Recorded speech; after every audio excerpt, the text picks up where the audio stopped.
What's up guys, this is Bharat here. Welcome back to another video. Today I'll give you an honest impressions on the OnePlus 2. To start with, let me tell you guys that it's not a flagship killer, so to say. But just hold your thought right there. It definitely is a good flagship. Let's get to it.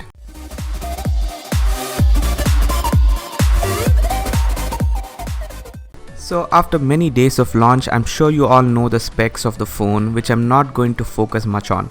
Just check the link to see the full specs of the phone. What we'll look at today is whether or not it's a good upgrade from the OnePlus One and whether you should pick this up if you want to buy a new phone or just upgrading from a lower spec phone. To start, let me tell you why you should buy this phone over the OnePlus One. First, to begin with, the processor and RAM have been bumped up, and this will result in a faster processing and even better response time.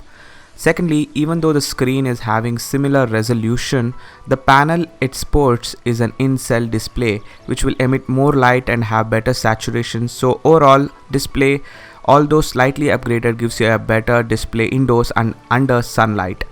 I did check this out and yes, it's much brighter. Next, battery is slightly larger by 200 mAh. Not much, but still a small upgrade. The ports have been upgraded to USB Type-C, so you don't have to figure the way which it needs to be plugged in, both on the phone and on the PC. So this is a big plus point for me. I'm sure you have had an instance where you might have caused damage to the ports, so this is a good upgrade. The fingerprint sensor is a welcome addition. This means less time in trying to input the right password and just tap to open the secure lock screen. This is another big plus point. Next, design. Having a metal outer frame gives the phone a premium aesthetic and solid feel to the overall phone, which is another big plus. Looking at the OnePlus One and the 2, I will definitely give the solid feel to the OnePlus 2. Although the camera position looks awkward to many, for me it doesn't matter as my phone is not a fashion accessory and it just needs to work practically. The camera also has been upgraded with a large sensor, laser autofocus and optical image stabilization built in. So this is definitely a big plus as it doesn't matter how many pixels your camera has until you get a clear shot.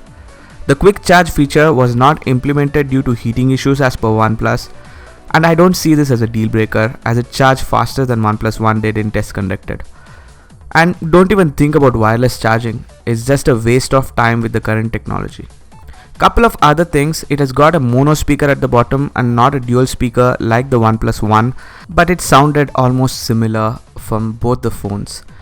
The sources will be released officially on the 11th of August, so you can expect a lot of development in terms of custom ROMs, so head over to XDA developers. It also has got an alert slider which allows you to set your notification priority, and also it comes with dual 4G SIMs.